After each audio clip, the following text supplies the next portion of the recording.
দিনটা ছিল 15ই আগস্ট আর আমার দিনটা স্টার্টই হয়েছিল নায়কার একটা পার্সেল দিয়ে। ছুটির দিন, কোথাও ঘুরতে বেরোবো না তা তো নয়।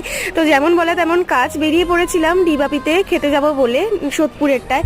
তো আমরা 7টা সাড়ে 7টার সময় পৌঁছেছিলাম। গিয়ে আমরা জিজ্ঞেস করেছিলাম যে অ্যাভেলেবেল আছে কিনা। ওরা বলেছিল হ্যাঁ ফাঁকা আছে। তো এত তাড়াতাড়ি ডিনার করবো না বলে 8:15 নাগাদ গেছি। গিয়ে দেখি মারাত্মক ভিড়, মানে আমাদের প্রচণ্ড বাজে এক্সপিরিয়েন্স ডিবাপিতে।